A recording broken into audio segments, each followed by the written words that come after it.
De retour sur le plateau de la tranche info, place maintenant au jeudi anthropologie noire et nous recevons notre expert des humanités classiques africaines, Nusere Kalala Omotonde. Bonsoir professeur. Bonsoir. Alors pour poursuivre effectivement avec notre série des fake news, ce soir vous nous avez préparé un cours sur fake news et abolition de l'esclavage. Voilà, parce que c'est important de bien comprendre ce qui s'est passé, parce que c'est la face cachée de cette histoire. Les jeunes générations ne la connaissent pas, puisqu'ils sont menés en bateau au niveau de l'historiographie d'une façon générale, et c'est quelque chose qui est caché parce que c'est nauséabond.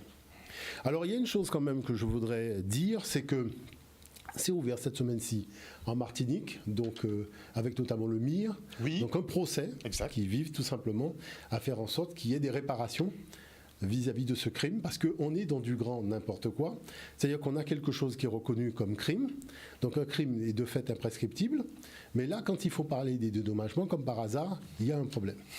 Alors que le crime a déjà été dédommagé, mais pour la partie qui l'a organisé, c'est-à-dire les criminels ont été dédommagés, indemnisés, alors là, c'est la totale. D'accord ? Mais la chose, c'est que nous parlons des droits de l'homme, nous parlons de toute une série de choses, et l'État français, parce que sur les documents, il s'agit bien de l'État français, du ministère des Finances et autres, est complètement, je dirais, à côté de ses ponts sur ce sujet-là. Alors, c'est un sujet qui est considéré comme étant boîte de Pandore, qui est abordé toujours avec du grand n'importe quoi, alors que la chose, elle est très simple. C'est-à-dire que on a déjà sur le plan de l'Europe ces 500 années de l'histoire de l'Europe qui est hors cadre humain. Clairement. Et si on rajoute les génocides en Amérique et ailleurs, c'est du hors cadre humain à 1000%. Maintenant, comment fait-on pour replacer l'Europe dans le cadre de l'humanité ? Et comment fait-on au-delà pour replacer l'Occident dans l'humanité ? Parce qu'ils sont à côté, ils ne sont pas dedans. Pourquoi ? Parce que les crimes commis sont reconnus comme le génocide des Amérindiens et autres. C'est reconnu comme un crime, mais il n'y a pas de dédommagement vraiment. On ne parle pas d'espèces sonnantes et trébuchantes. On parle du principe déjà du dédommagement, parce qu'il y a des préjudices qui sont énormes. Et pour une histoire dont on dit qu'elle est terminée, je tiens quand même à rappeler que le monde noir subit jusqu'à aujourd'hui les affres de cette histoire. Alors, je voudrais dire aussi deux choses. Parce que les étudiants d'un Niger m'ont rappelé, à mon bon souvenir, que la fois où nous avions fait la conférence sur la problématique des razzias négrières, donc c'était, je crois, en Mangrove-là, il y avait des personnes d'ascendance ascendance européenne, qui, lorsque j'avais présenté la riva degli Schiavoni, et que j'avais dit, mais effectivement, il y a des personnes en Europe qui portent les noms de cette histoire, de cette époque, eh bien, effectivement, il y avait des gens, notamment une dame dans la salle, qui a sorti son passeport et qui a dit, mais vous savez, moi je suis originaire aussi de cette région d'Europe, et je peux vous montrer mon passeport, mon nom c'est esclave. Et elle l'a dit, elle l'a montré devant tout le monde, effectivement, je l'avais oublié, mais c'est important de le rappeler. Maintenant, ce qu'il y a aussi de problématique dans cette histoire, c'est que, vous voyez, par exemple, on dit qu'il y a une collaboration africaine à travers les rois.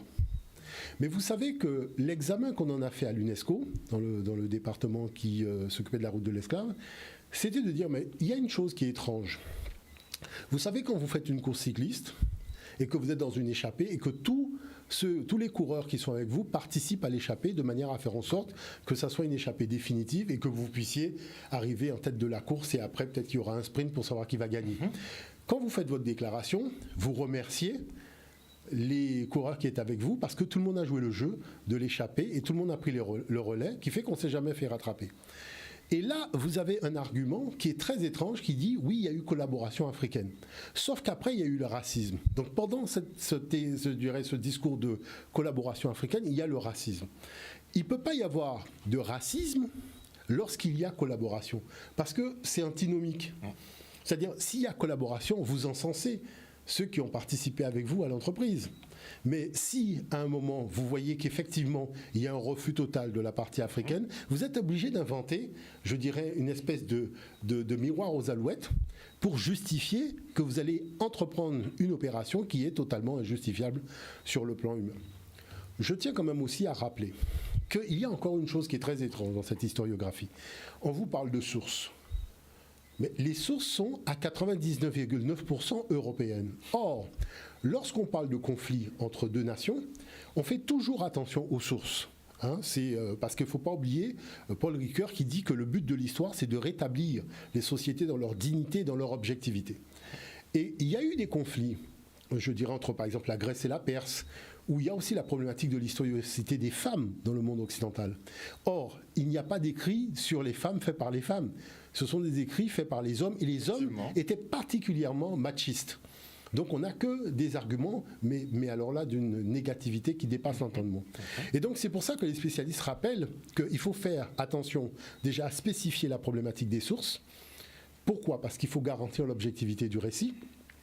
Et deuxièmement, relativiser le discours des hommes sur les femmes, ou relativiser le discours des Grecs sur les Perses, parce qu'on n'a que le point de vue des Grecs, on n'a pas le point de vue des Perses. Or, là, dans l'historiographie de l'esclavage, les sources, c'est quoi ? Tous ceux qui ont participé au crime, c'est-à-dire que vous n'avez pas un Européen qui était là par hasard et qui dit « j'ai vu », mais qui n'avait pas mis ses moyens financiers ni ses moyens logistiques dans le crime, qui est là totalement neutre et qui dit « voilà, j'ai vu ».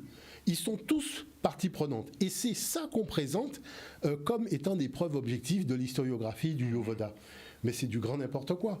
C'est-à-dire, c'est comme si, vous prenez des déclarations de violeurs et qui font foi contre l'argumentation des femmes violées. Et on dit, mais non, ce sont les femmes qui l'ont cherché parce que regardez ce que disent les violeurs. C'est-à-dire, on est dans du grand n'importe quoi. Clairement. Vous voyez, ce qu'il y a de très étrange, et je le redis, c'est que la déontologie historique, elle part en vacances quand il s'agit de l'historiographie du Yovoda. C'est-à-dire qu'on va raconter, par exemple, l'histoire des croisés, parce que ça met en jeu l'Europe contre le monde arabe. On dit, mais attention, il ne faut pas salir le monde arabe, parce qu'après tout, ils étaient en Arabie, et c'est les Européens qui ont été... Voilà. Donc, c'est-à-dire qu'on commence à modifier le discours. Il y a eu le problème des guerres tribales entre la France et l'Allemagne.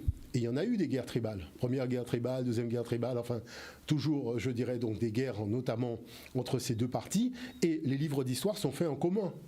Les livres d'histoire ne sont pas à charge l'un contre l'autre.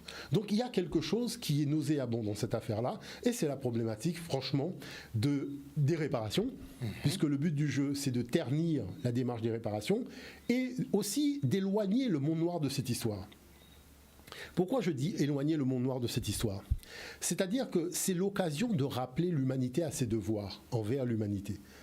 Parce que, je dirais, le but, c'est pas d'être, le but, c'est d'être humain.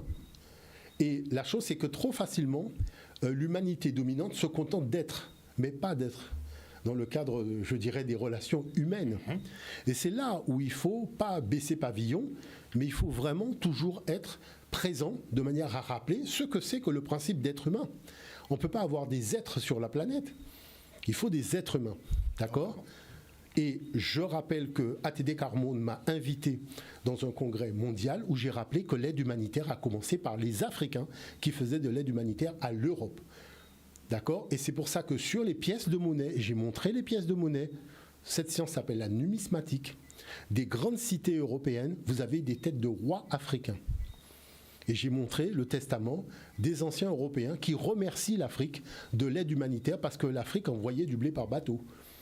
D'accord, on envoyait des denrées. Et ça, quand on parle de l'histoire de l'aide humanitaire, on fait mine de croire que ça a été toujours dans le sens de l'Europe vers l'Afrique. Effectivement. Alors que l'Afrique a aidé l'Europe à maintes reprises, quand l'Europe était en proie à la famine, quand des cités européennes allaient disparaître. Même en Seconde Guerre mondiale. Hein, mais oui, totalement, puisque c'était le grand retour du cannibalisme. Et à partir de là, ce qui s'est passé, c'est que l'Afrique a aidé sans demander des contreparties financières, sans faire signer des engagements où ceux qui avaient dans le sous-sol disparaissaient de la propriété des autochtones. Vous voyez ce que je veux rappeler ? Donc c'est important de bien comprendre tout cela, parce que le récit de l'histoire de l'humanité est raconté à sens unique, mais on oublie quand même qu'il y a eu une période qui a été relativement longue, de plusieurs siècles, où c'est l'Afrique qui aidait l'Europe, à tous les niveaux. Et ça, il ne faut pas l'oublier. Il ne faut pas oublier non plus que l'Afrique, c'est vrai, a dominé l'Europe, aussi dans une stratégie de civilisation. Des rois comme Sésostris III, des rois comme Djéotimouessou III, ont sillonné l'Europe, sont arrivés en Espagne. On cache le fait qu'en faisant des fouilles, donc en Espagne et autres, on a trouvé le cartouche de ces rois-là, le cartouche royal pharaonique. On cache les bornes frontières, on cache beaucoup de choses. alors que les choses ont été trouvées dans certaines revues archéologiques secrètes, on en parle, on vous montre la borne. Donc ce sont des choses que j'ai vues, voyez, mais aujourd'hui on vous fait croire que les pharaons se sont confinés à l'Afrique. Donc je vous montrerai ces choses-là, parce que dans les tombeaux, on a trouvé les bateaux. On parle d'une flotte de plus de 200 bateaux, et on a retrouvé les 200 bateaux. Parce que quand le souverain il est décédé, on a enterré avec lui les bateaux, et on les a représentés. Donc il faut savoir que les choses sont là, d'accord, et que si on a du mal à être objectif en matière d'historiographie dans les académies occidentales, l'Afrique doit toujours être là pour rappeler à l'humanité que les choses n'ont pas été à sens unique. Mais certains parlent de cancel culture. Quand on vient et qu'on essaie justement de réhabiliter l'histoire africaine, certains parlent de cancel culture, qu'on veut effacer finalement une partie de l'histoire. C'est-à-dire que la chose, c'est que vous avez un Occident dominant qui veut tirer finalement vers lui Alors, il y a une chose qui est très intéressante avec les Occidentaux. Ça, j'adore. D'accord ? Quand c'est des vertus, ils privatisent la vertu. C'est-à-dire que la démocratie, elle est grecque. Mais dès que c'est une tare, elle est partagée à toute l'humanité. C'est-à-dire que tout le monde faisait l'esclavage. Vous voyez ? Et c'est ça qui est beau. C'est-à-dire c'est du grand n'importe quoi. Parce que tu dis, mais qu'est-ce qu'il a fumé, qu'est-ce qu'il a bu avant d'écrire ou avant de parler ? Parce que les vertus de l'humanité, tout le monde a, toutes les civilisations sont des vertus. Non, la vertu, elle est toujours... Et les Chinois aussi, les historiens chinois aussi disent la même chose. Quand on parle de l'écriture, des choses comme ça. Ils disent, mais quand c'est une vertu de l'humanité, vous la privatisez. Vous dites que c'est les Grecs. Et quand c'est une tare, tout le monde l'a fait, même les Chinois. Vous voyez ce que je veux dire par là ? Donc c'est ça qui est quand même assez notoire dans cette façon de raconter l'histoire. C'est ce qu'on appelle le nombrilisme eurocentrique. C'est du grand n'importe quoi. Ça n'a pas de saveur, ça n'a pas de goût. Mais c'est vrai que ça flatte l'ego occidental. Sauf qu'à un moment, il ne faut pas oublier d'être humain. Parce que ce récit de l'histoire nauséabonde empêche à l'humanité de se retrouver en paix avec elle-même et de passer à autre chose dans les relations nord-sud. Donc il ne faut pas s'étonner qu'aujourd'hui l'Afrique aille chercher la Russie pour pouvoir avoir des moyens de se défendre. N'oublions pas, pour ceux qui critiquent, que la Russie a aussi un droit de veto.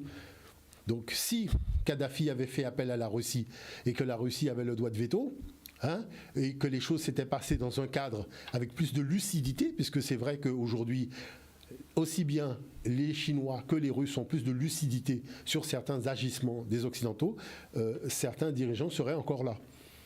Si Laurent Gbagbo avait fait appel aux Russes aussi à une époque, certaines choses ne se seraient pas passées comme elles se sont passées. Puisqu'on a vu qu'au Venezuela, le fait de disposer de l'appui de l'armement militaire russe a fait que ça change la donne.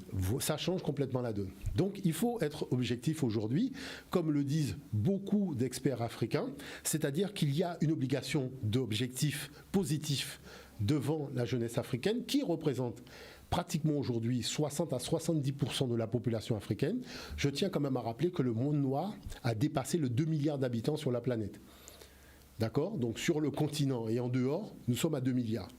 Donc il faut que ces 2 milliards qui possèdent quand même, disons-le franchement, 80% au moins des richesses de la planète, pour être gentil, donc soient à la hauteur, je dirais, des enjeux et décident d'aborder le monde du Verseau, donc l'ère du Verseau, dans d'autres dispositions. La dernière chose que je dirais, c'est qu'il faut arrêter de ressasser sous le coup de l'émotion l'odeur nauséabonde de ce qui s'est passé à l'ère des poissons. L'ère des poissons a été une ère très basse, c'est l'ère du fer. La découverte du fer a fait qu'on a tué beaucoup d'humains à travers le monde, avec tous les armements militaires, fusils et autres. Et la chose, c'est qu'il faut créer maintenant les conditions où on va partir dans une autre direction, dans les rapports humains. Et il faut que les hommes et les femmes de bonne volonté, peu importe leur culture, peu importe leur couleur de peau, tiennent un discours du grand rassemblement des humains, puisqu'on voit arriver des gens comme les Zemmour et compagnie qui racontent n'importe quoi. Et qui divisent. Mais aujourd'hui, c'est-à-dire que certaines civilisations veulent vivre sur le mythe. Vous voyez, elles veulent vivre sur le mythe. Donc il faut quand même rappeler les richesses. Ne pas oublier que l'Algérie a fait de la France le premier. La France est devenue un pays pétrolier gazier avec l'Algérie et que les cordons ombilicaux à ce niveau-là n'ont jamais été coupés. Et que c'est après, même si on dit qu'il y a eu l'indépendance et compagnie, il suffit de regarder dans la réalité. Et après, il y a eu le problème du Gabon, où ils sont partis prendre les richesses pétrolières du Gabon. Et aujourd'hui, le Gabon dit, regardez le Rwanda, regardez où on est. Donc il y a des soubresauts qui fait qu'ils disent, nous, on va rentrer dans le Commonwealth. Donc il faut comprendre la chose, parce que les générations ont changé. Oui. C'est pas les générations d'autrefois. Et la jeunesse africaine n'est pas disposée effectivement à perdre plus de... Voilà, parce qu'elle a des compétences, elle a une vision mondiale qui est beaucoup plus acerbée. Et puis il ne faut pas oublier que les gens voyagent, les gens ont des amis. Moi j'ai eu des camarades de classe qui étaient chinois, japonais, indiens et compagnie. Donc c'est vrai que on voit le monde, on discute, on s'échange.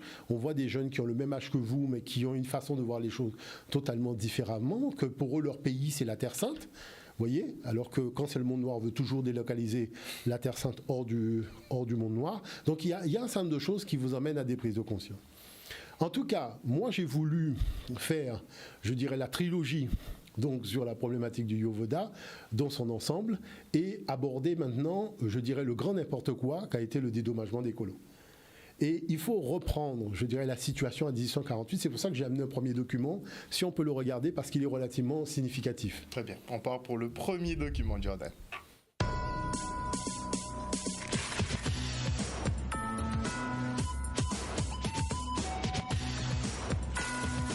22 septembre 1862, Abraham Lincoln, président des États-Unis, va prendre une décision historique. Nous sommes 1 minute avant l'abolition de l'esclavage. Esclave, je t'affranchis, tu es un homme libre. Merci. Mais quoi, ça veut dire que je ne ramasserai plus le coton? Eh ben voilà, c'est terminé. Fini les limbagos. C'est génial. Et je ferai plus le ménage non plus? Bah non, c'est fini, ça aussi. C'est super, ça. Et je brosserai plus les chevaux? Et tu es libre, je te dis. Oh, merci. Merci du fond du cœur, merci. Qu'est-ce que vous allez faire maintenant? Ben, dormir un peu. Je suis épuisé, moi. Bon, on se reverra de toute façon, j'habite à côté. Ah non, désolé, mais vous pouvez pas rester ici, hein. Quoi? Pourquoi? Ben parce que quand on est un homme libre, on s'achète une maison et on vit pas chez son voisin, on s'assume. Comment je peux me payer une maison? J'ai pas d'argent. Vous avez pas mis 2-3 sous de côté quand vous étiez chez moi? Ben, c'est-à-dire que j'ai pas vu une pièce de monnaie depuis que je suis arrivé d'Afrique. Ah, vous avez tout claqué, c'est ça? Flambeur, va. Bon, je vais pas vous laisser tomber. Qu'est-ce que vous savez faire, hein? Vous savez ramasser le coton? Oui. Et le ménage et les chevaux, c'est dans vos cordes? Aussi, oui. Ah ben écoutez, c'est incroyable, j'ai une place qui vient de se libérer si vous voulez, elle est à vous. Merci. Ah non, mais ça me fait plaisir. Et alors comment on fait pour le salaire? $1 par mois, ça vous va? Mais c'est de l'esclavage. Impossible, il vient d'être aboli. Voilà. J'ai fini de récolter tout le coton de vos champs, maître. Maître? Ah non, plus de ça entre nous. Appelle-moi patron. Comme je vous disais, j'adore cette vidéo, mais en même temps, elle m'énerve au plus haut point parce que ça reflète vraiment... c'est la réalité. Passé, en fait. C'est la réalité. C'est-à-dire que quand vous regardez les documents, c'est vraiment la réalité. C'est cette réalité-là qui est notée dans les documents. C'est-à-dire que ceux qui veulent croire au Père Noël, que oui, on a aboli les esclaves, on a aboli le système et compagnie... je dirais qu'ils voient si en mettant un sapin, ils ont des cadeaux venant d'un gars qui sort de la cheminée. Mais dans la réalité, c'est fondamentalement faux. En fait, on a un système qui était en crise, totalement en crise, parce qu'il y avait de plus en plus de révoltes sur les plantations. Il y a Haïti qui avait déjà pris la tangente. Et là, la chose, c'est qu'il faut quand même savoir que la France avait, en termes de colonie, un joyau qu'elle a perdu. Mais elle a perdu pourquoi ? Parce qu'elle est nombraliste. Il faut savoir, elle est nombriliste, il faut savoir que vous avez en France ce que j'appelle le syndrome Toussaint Louverture. C'est-à-dire que pour ton intérêt économique, tu as quelqu'un qui est capable de faire du chiffre. Et il te dit, on va discuter d'égal à égal. Et tu dis, non, si tu n'es pas esclave, si tu n'es pas en dessous de moi, si tu n'es pas mon vassal, il est hors de question que nous ayons des relations égales. Mais c'est ce qui arrive à Laurent Gbagbo. C'est-à-dire, Laurent Gbagbo dit, écoutez, moi je suis un pays indépendant, je veux gérer le pays comme je l'entends, et la chose des relations du précaré français en Côte d'Ivoire, ça suffit. Et on lui sort le syndrome Laurent Gbagbo, parce que cette affaire-là n'est pas terminée. Quand vous écoutez les dirigeants français parler, ils sont, je dirais, c'est de l'ignominie à l'état pur dans les rapports humains, dans le respect de la personnalité humaine. Et ce sont des gens aussi qui sont un peu flambeurs dans les casinos. C'est-à-dire que le gars, il pense toujours qu'il va se refaire alors qu'il voit bien qu'il perd. Mais comme il est dans le mythe de « je vais me refaire », le temps qu'il prenne en compte qu'il a déjà tout perdu, le casino l'aura déjà mis dehors et il y aura quelqu'un d'autre qui va prendre sa place, c'est-à-dire les autochtones. Parce que l'autochtone, il n'est pas con. Il voit bien à quel jeu tu t'amuses. Donc du coup, ce qui se passe, c'est qu'à la fin de cette affaire-là, on repart dans la même dynamique. C'est-à-dire qu'il n'y a pas de changement de la vie des gens sur les plantations.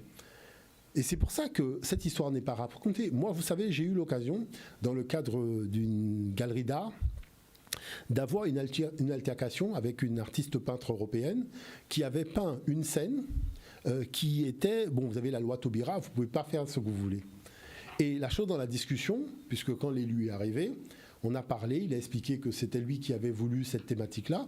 Et elle dit, mais vous savez, après l'abolition de l'esclavage, les Noirs ont continué de faire exactement les mêmes choses qu'ils faisaient avant. Et est-ce qu'il y avait quelqu'un qui contrôlait s'il prenait des coups de fouet ou il ne prenait pas de coups de fouet? Et c'est ça la problématique de fond. C'est-à-dire que la réalité, il y a une dimension du tragique. Et la solution qui est choisie par les adultes, c'est de mentir aux jeunes générations, aussi bien occidentales que les jeunes générations panafricaines. On ment et on pense s'en sortir par le mensonge.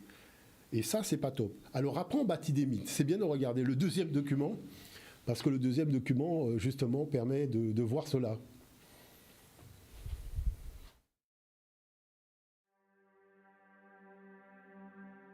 Au premier regard, ce tableau représente une scène d'émancipation au moment de la proclamation de l'abolition de l'esclavage dans les colonies françaises. En effet, le centre de l'image est occupé par deux esclaves noirs, les bras levés, brandissant au ciel les chaînes dont ils sont libérés.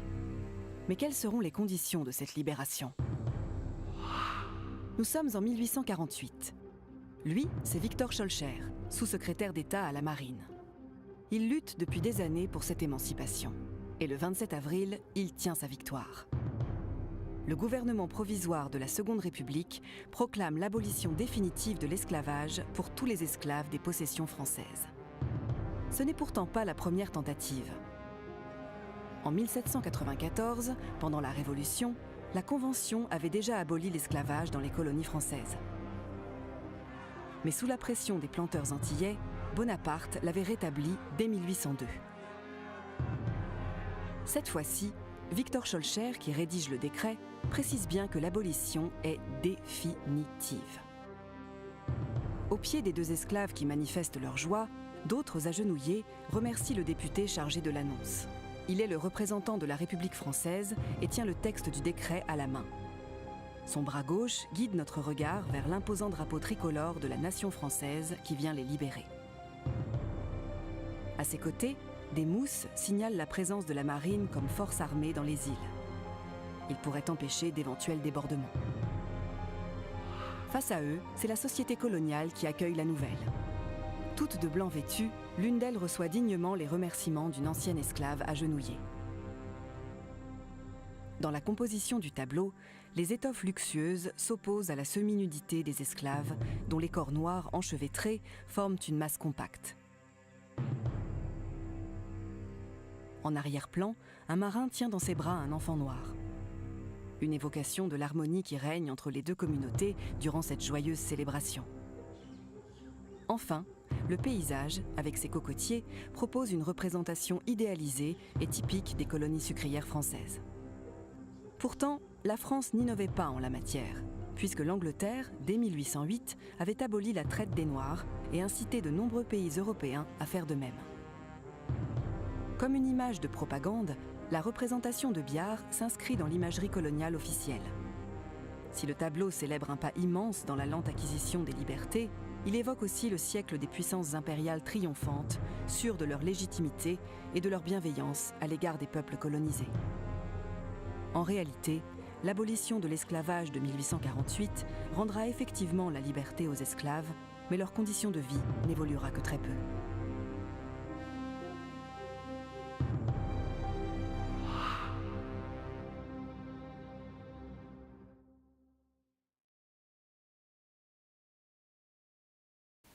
On en revient un petit peu au cours de la semaine dernière où justement vous nous montriez des illustrations de personnes en fait qui n'avaient jamais été en Afrique et qui avaient écouté des dires pour représenter. Est-ce qu'on est dans le même cas de figure? Voilà, on est vraiment, c'est de la propagande royaliste, étatique, enfin tout ce que vous voulez. La chose qui est particulière là, donc dans cette thématique-là, c'est que en fait tout ça, c'est, je dirais, de la mascarade. Parce que vous enlevez l'article 5 qui prévoit le dédommagement des esclavagistes. Alors, il y a une chose qu'il faut bien comprendre. Vous savez, des fois, on m'appelle de l'étranger, on me dit « Oui, monsieur Motunde, le mot « colon » est un mot qui est perçu positivement. C'est-à-dire, c'est celui qui vient mettre en valeur des terres, qui vient mettre le tout. » Et c'est vrai que, regardez bien, l'Europe et les historiens français, quand ils racontent l'histoire, ils parlent de colons. Sauf qu'on n'a plus affaire à des colons, là. Parce que les colons, à la limite, c'était les engagés qui venaient mettre en valeur et qui avaient les 36 mois dont on a parlé dernièrement. Mais là, on a affaire à des esclavagistes, on a affaire à des criminels. On n'a plus affaire à des colons, là. Clairement. Est sorti du cadre du colon. Donc, c'est pour ça que c'est important de voir que cet article 5 va garantir le principe du dédommagement, donc un refinancement, c'est de la recapitalisation, aux esclavagistes propriétaires d'exploitation. Alors, quelle est la problématique de fond ? La problématique de fond, c'est que la situation en Haïti a créé une déflagration financière et économique. Il faut savoir que dans les colonies, il n'y a pas de banque, il n'y a pas de système de financement, et tout ce qu'il y a dans la colonie n'est pas fabriqué là directement, mais vient donc de l'extérieur, donc généralement de l'époque donc de la métropole. Et les financements aussi, c'est-à-dire que ce sont des riches familles bourgeoises de Nantes, de Bordeaux, qui ont des partenaires donc financiers et économiques qui sont les planteurs esclavagistes, avec lesquels ils fonctionnent, ils prennent des participations et les bénéfices réalisés sont séparés entre celui donc, qui a donné le financement et celui qui a géré l'exploitation sur le terrain.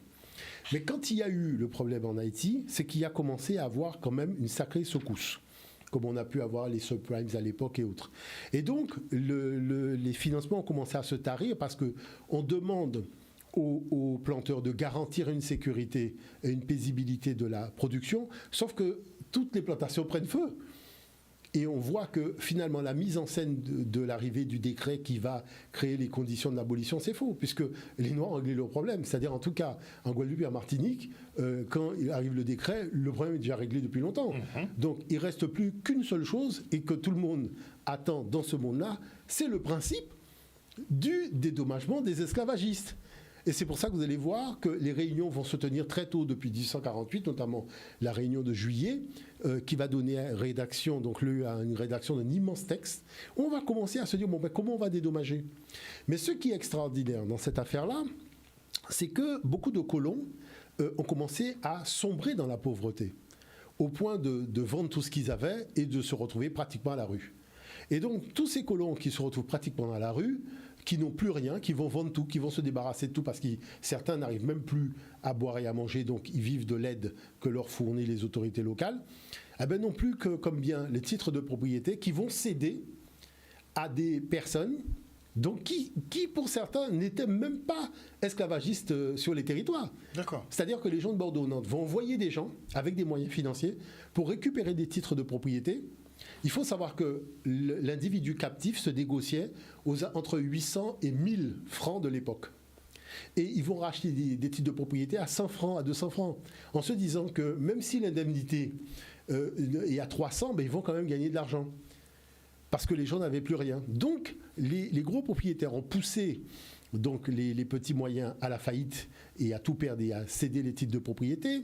D'autres ont cédé les titres de propriété à leurs créanciers. Et donc, c'est pour ça que cette affaire-là devient d'une grande n'importe quoi. On parle de 10 000 personnes. Mais là où on va voir apparaître vraiment une chose extraordinaire, c'est la puissance de ces esclavagistes. C'est pour ça que c'est intéressant de voir le document suivant. On enchaîne. Abordons maintenant la loi du 30 avril 1849 avec l'indemnisation des esclavagistes et notamment la conversion financière de la liberté des esclaves sur les colonies françaises au profit des esclavagistes. Alors, quelle est la situation exactement ? Il faut savoir que, concernant le recensement des esclaves, qui a eu lieu donc, dans les colonies entre 1848 et 1849, sur 248 320 captifs au total, nous avons pour la part de la Guadeloupe, donc 35,8%, donc avec 87 087 captifs. La Martinique représente 29,98% avec 74 447 captifs. La Réunion représente 24,42% avec 60 651 captifs. Et enfin la Guyane avec 12 525 captifs représente 5,04%. Nosy-Bé et Sainte-Marie avec 3 500 captifs représentent 1,41%. Et le Sénégal, donc chose particulière, sur les 10 110 captifs, il y avait 500 engagés donc qui n'ont pas été comptabilisés dans le dédommagement. Et donc la part du Sénégal est de 4,07%. Il est intéressant de voir maintenant comment se sont passés les débats pour aboutir à la somme qui sera allouée aux esclavagistes sur les colonies. Alors les choses ont été très rudes, il faut savoir qu'il y a eu plusieurs réunions, et on peut citer par exemple celle de juillet 1848, celle de janvier 1849 et aussi celle du 23 avril, donc 1849, qui a été suivie de celle du 30 avril. Donc on peut parler véritablement de la conversion de la liberté des esclaves en une indemnité négociée par et au profit des propriétaires d'esclaves. Parce que voyons les choses par étapes. La première proposition qui a été faite, c'est tout simplement le fait de leur allouer 6 millions de francs en espèces. Et sur ces 6 millions de francs en espèces, il y a 50% qui allaient directement dans la poche des esclavagistes et 50% qui étaient dédiés à la création de comptoirs coloniaux, donc c'est-à-dire la création de systèmes bancaires dans les colonies. Cette option a été catégoriquement refusée. Donc, une deuxième proposition a été faite. Donc, c'est pour vous dire que les esclavagistes étaient en position de force par rapport à l'État français. La deuxième option, c'est de proposer 6 millions de francs en espèces, d'accord, dont 50% iraient directement dans la poche des propriétaires d'esclaves et 50% iraient donc à la création des banques. Donc formerait le capital des banques. Et là-dessus, il y aurait un ajout de 6 millions de rentes à 3%, dont 100% irait directement dans la poche des esclavagistes. Cette option aussi a été refusée.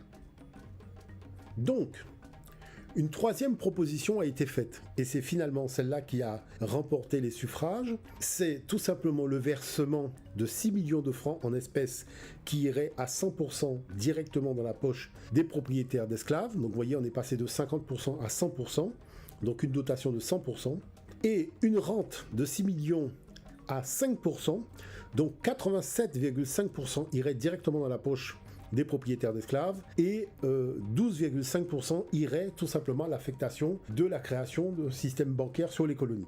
Donc voilà l'état de la réalité des choses. Donc c'est cette option qui a finalement été acceptée. Donc ça montre bien que les esclavagistes étaient en position de force par rapport à l'État français qui a dû reculer aussi bien sur la dotation en espèces que sur la capitalisation du système bancaire dans les colonies esclavagistes. On est loin d'une abolition humaniste, en fait. Non, mais attendez, c'est pas tout. 3/4 des propriétaires d'esclaves étaient des femmes. C'est-à-dire que, même aux États-Unis, c'est-à-dire que maintenant qu'on commence à regarder, mais qui a touché ces sommes d'argent, on constate qu'il y avait beaucoup de femmes. 3/4 des propriétaires qui ont perçu ces sommes étaient des femmes. Et ça n'avait jamais été dit ni mis en avant. Bon. D'accord. La chose, c'est que cette indemnité, c'est du grand n'importe quoi quant au fond. Parce que au fur et à mesure qu'on va arriver, je dirais, à la période, parce que vous avez des gens qui sont dans l'Hexagone, donc qui vont suivre un peu les débats et essayer de voir les bruits de couloir, mais qui ont des émissaires qui sont sur le terrain. Donc on essaye de s'envoyer des informations, on essaye d'aller vite, de faire en sorte que les choses arrivent. Et là, qu'est-ce qui se passe ? Il se passe que vous avez une spéculation qui commence à se faire, des créanciers donc, qui vont se retrouver indemnisés avec des titres de propriété de captifs, alors que ces gens n'ont même pas eu de plantation. C'est-à-dire qu'on est dans du grand n'importe quoi. C'est-à-dire la distribution, quoi. C'est-à-dire que celui qui a le titre est dédommagé, mais il n'était pas forcément esclavagiste.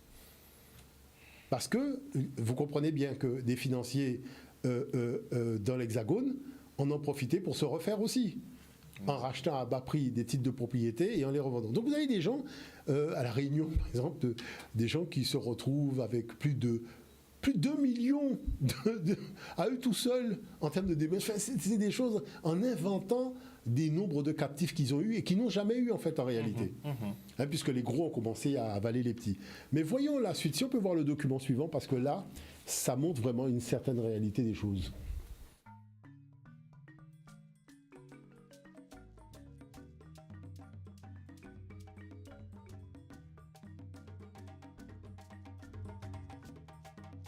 Concernant ce refinancement des esclavagistes français, on peut parler véritablement de cela, et de la conversion financière de la liberté des esclaves au profit des esclavagistes. Donc cette loi du 30 avril 1849, dont certains voient le texte pour la première fois, qu'est-ce qu'on peut dire? Les colonies concernées sont celles de la Martinique, de la Guadeloupe et dépendance, de la Guyane, de la Réunion, du Sénégal et dépendance, et Nocibé et Sainte-Marie. Cette loi est adressée aux colons dépossédés.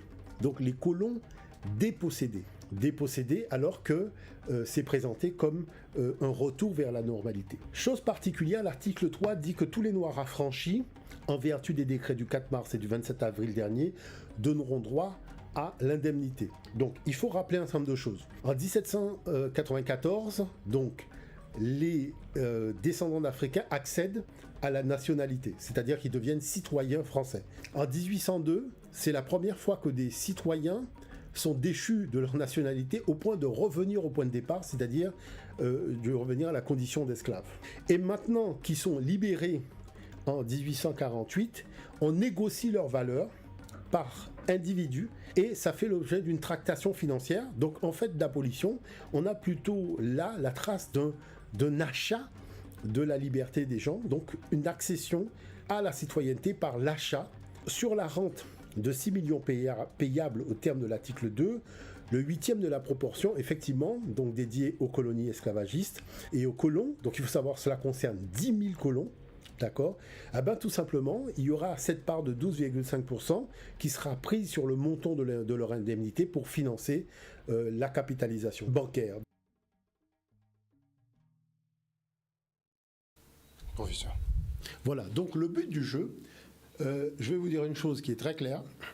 Les histoires d'abolition de l'esclavage, franchement, ça n'intéresse personne. Le but, c'est de recapitaliser une économie pour qu'elle reparte. Pour que ce show must go on et que l'argent puisse rentrer dans les caisses, puisqu'il ne faut pas oublier que ça fait à peu près une 50aine d'années qu'il y a la Banque de France et il faut que les banques, que l'argent circule. Et comme ce pan d'activité faisait circuler des capitaux et aussi des denrées, des marchandises et autres, et c'était vraiment le pilier même de l'économie de l'époque, beaucoup d'économistes de l'époque le disent, et donc la chose, il ne faut pas oublier qu'il n'était pas négocié que des humains, beaucoup de choses, l'ivoire, les peaux d'animaux, enfin les bennes, enfin tout ça faisait aussi les pierres précieuses, les minerais, tout ça faisait déjà partie des transactions. Donc on voit bien, quand on a la liste de la cargaison, on a centralisé sur les humains, mais vous avez d'autres postes qui pourvoient en capitaux financiers énormes, et ça, on l'oublie généralement dans les discussions. Bon. Mais ce qui est encore particulier dans cette affaire et qui est particulièrement nauséabond, c'est qu'on vous fait croire qu'il y a eu un dédommagement. C'est-à-dire que, voilà, on va répartir les 6 millions au prorata du nombre de captifs, au prorata de la possession au niveau des colonies. En fait, le truc est beaucoup plus nauséabond que ça. Regardons le document suivant, parce que là, c'est l'apothéose.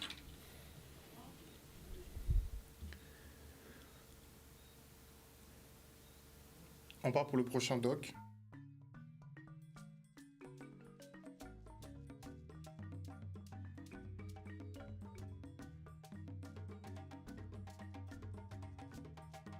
Le refinancement des esclavagistes en 1849, donc c'est une double indemnité en numéraire et en capital. Donc ce qui fait que vous avez par exemple pour les premières dotations, pour la Guadeloupe, donc sur les 87 087 captifs, un montant total de l'indemnité en numéraire qui est de 1 947 164 085 en dotation directe, c'est-à-dire directement dans la poche des esclavagistes, et aussi donc 1 947 000, donc 164 085, c'est-à-dire la même somme sur laquelle on va prélever les 12,5% qui serviront donc à la capitalisation bancaire. Chose particulière, comme on peut le constater, vous voyez par exemple pour la Réunion, la Réunion a moins de captifs, mais le montant de l'indemnité est supérieur. Donc on va tâcher tout simplement de comprendre pourquoi il y a cette différence-là. Donc, et ça nous permettra de voir un certain nombre de choses. Donc maintenant, en ce qui concerne la répartition, c'est que sur les sommes, la somme totale allouée aux colonies, la Guadeloupe représente 32,46%. D'accord ? La Martinique, c'est 25,13%. Et la Réunion, c'est 34,5% du montant total alloué. Donc c'est important d'avoir ces notions donc en tête. Concernant maintenant le montant global de l'indemnité par colonie, c'est-à-dire que on a le montant de l'indemnité en numéraire, par exemple pour la Guadeloupe, qui est de 1 947 164 085, donc on est en francs anciens. Et chose particulière, c'est que le montant de l'indemnité en capital, au total, se chiffre à 38 943 296. Donc qui fait que l'indemnité, donc le cumul des deux types d'indemnités, au total, les esclavagistes, par exemple en Guadeloupe, ont touché près de 41 millions. En Martinique, on peut parler de pratiquement 32 millions. Et à La Réunion, on est à 43 millions. Donc c'est pour dire que sur ce total de près de plus de 123 millions, donc cette somme de 1 947 164, en fait, n'est qu'une partie de la somme, puisque le vrai montant, c'est pratiquement 41 millions, donc en termes de dédommagement pour les esclavagistes de la colonie, donc Guadeloupe et dépendance. Maintenant, voyons le cumul des indemnités par individu. Il faut savoir que si le calcul est fait sur l'indemnité en numéraire, le montant par esclave est de, par exemple pour la Guadeloupe, 22,35 francs anciens. Mais quand on rajoute l'indemnité en capital par individu, nous sommes à 447 francs anciens, ce qui fait un total pour les deux indemnités de 469,35. Ce qu'il faut savoir, c'est que, c'est important de le signifier, c'est que le montant moyen de la vente d'un captif était estimé aux alentours de 900 voire 1000 francs. Donc les colons esclavagistes ont estimé qu'ils étaient en dessous de la valeur de la vente de captifs aux heures de gloire en fait du système esclavagiste sur les plantations. Comme on peut le voir, le montant est à La Réunion de 711,48 francs anciens. Donc ce qui veut dire que le montant en fait par individu par plantation n'est pas le même. Donc ça tient compte des paramètres économiques et des paramètres liés aussi, je dirais, à tout ce qui est transport d'une façon générale. Donc c'est pour ça que cette indemnité est calculée au prorata de la valeur transactionnelle d'un individu captif, donc sur une plantation, et naturellement ça change d'une plantation à une autre. Donc des centaines de millions ont été reversés. Voilà, totalement. Alors c'est quand même, moi je vous dis, c'est quand même une très bonne chose. Parce que moi, je vais dans les lycées, les collèges, les universités, les jeunes n'ont jamais entendu parler de cela. Et c'est quelque chose quand même d'important. Moi, je voudrais quand même dire une chose, mais je voudrais qu'on regarde le document suivant, parce que c'est vrai que le temps passe. Est-ce qu'on peut regarder le document suivant et on va rentrer dans une petite analyse ?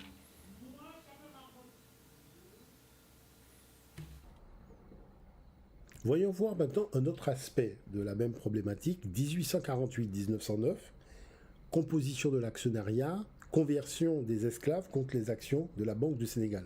Alors, il faut savoir que c'est la même loi qui est à l'origine de la création des banques centrales sur le continent africain. Donc, la particularité de cette dynamique que nous allons étudier, c'est le blocage en fait de la concurrence des autochtones non blancs et la modification de cet actionnariat. Alors, rentrons dans un certain nombre de détails. Donc, comme on peut le voir, la part et la répartition des propriétaires d'esclaves au Sénégal, donc en 1848, est celle-ci. Il y a 15% de noirs, 60% de métis et de mulâtres, et 25% de blancs. Bon, voilà la répartition des choses. On ne peut pas affirmer que les 15% de noirs étaient des autochtones. Mais toujours est-il que la situation est celle-là. Arrive donc la question de la formalité de conversion des certificats de liquidation en inscription de rente vers 1850, avec la cession des titres contre espèces, la cession des titres contre marchandises, la cession des titres contre dette et l'achat et revente des titres au niveau des indemnisations. Cela nous ramène donc à la réalisation des titres de rente, conversion des ex-propriétaires d'esclaves en actionnaires de la Banque du Sénégal. Et donc, au niveau de la répartition de 1853 pour l'actionnariat de la banque, on retrouve 0% de noirs, donc les 15% ont été complètement évincés. Les métis et mulattes qui étaient à 60% sont passés à 25%. Et au niveau donc des blancs, on a 70% de Bordelais, 1% de Marseillais et d'autres Français, des autres villes, Nantes et autres, qui représentent 4%.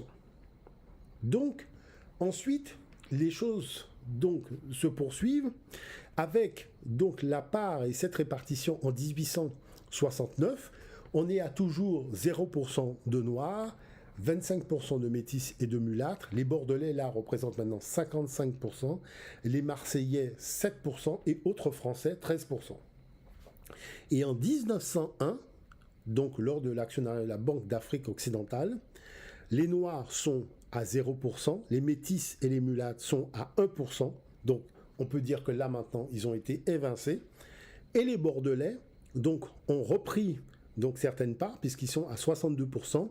Les Marseillais sont à 33%, et les autres Français, leur part s'est réduite, ils sont à 4%.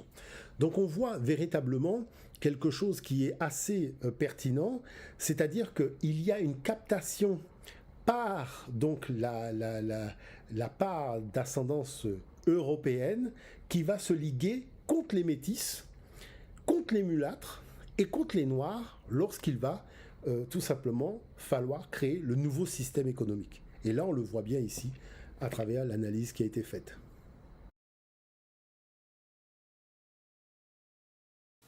De la fourberie jusqu'au bout. Hein. Voilà. Donc, vous voyez, en fait, la chose, elle est importante. C'est-à-dire que c'est vrai qu'aujourd'hui, on a même une base de données. Donc, les Anglais avaient pris l'initiative d'en faire une et la France a suivi sur donc qui étaient ces propriétaires. Là-dessus, il y a une partie des gens qui sont noirs. Bon, sans information complémentaire. Bon. Mais la chose, il faut bien comprendre une chose, c'est que vous êtes dans un système économique qui est limité en marchandises. Vous voyez ? C'est-à-dire qu'il faut pouvoir s'en sortir et il faut faire en sorte de défendre son précaré, donc dans une colonie où chacun essaye de boxer l'autre pour prendre ses acquis. Donc vous avez ces Noirs, qui ne sont pas forcément des autochtones, qui possèdent donc des captifs qui vont valoriser avec des titres de propriété. On voit que la part des mulâtres et des métis est relativement imposante au début, mais au fur et à mesure que le temps passe, on voit bien qu'il y a une stratégie larvée sous-jacente qui sous-tend véritablement un mécanisme racial sur le plan économique visant à écarter tous les non-blancs, il faut dire les choses très clairement, et donc à faire du blanchiment d'argent. Il faut dire les choses aussi très clairement, mais ce qui est très étrange, c'est qu'on a parlé de collaboration des Africains. La chose, c'est que pour des gens qui ont collaboré, c'est bizarre qu'ils n'aient pas été intégrés dans le système qui est venu après et qui a été fondé sur particulièrement ce qui s'était fait avant. Donc c'est là où on voit encore une trace probante que la thèse de la colonisation africaine dans le cadre de ça, elle est nulle et non avenue, parce que tout simplement, ils sont écartés. Au moment où on passe au nouveau système, on a les banques, on n'est plus tributaire des financiers de Bordeaux, des familles bourgeoises, on a le propre système qu'on gère, et là, on voit quelque chose d'étrange. Donc tout ça, c'est important de rappeler que c'est un ensemble en fait de fake news qu'il y a aussi chaque année dans le concert de ce qu'on appelle la commémoration et autres, parce que quand on rentre dans les faits, on voit bien que c'est une réalité, je dirais, totalement financière, totalement inhumaine, et c'est ce qui a donné le monde économico-financier dans lequel on est aujourd'hui. Merci beaucoup, professeur Omotunde, pour ce nouveau cours autour effectivement des fake news et de cette abolition qui n'était pas du tout altruiste en fait, qui était purement économique et financière. Il y a encore d'autres aspects à voir. J'espère qu'on pourra poursuivre la semaine prochaine. C'est plus complexe que ce qu'on nous a expliqué toutes nos vies durant, mais il n'est jamais trop tard pour bien faire. Donc, on fera le nécessaire. Merci encore, professeur. C'est gentil. Chers téléspectateurs, on se retrouve la semaine prochaine pour un nouveau jeudi Anthropologie Noire avec Nusere Kalala Omotunde. Passez une bonne soirée à l'écoute de nos programmes. Bisous.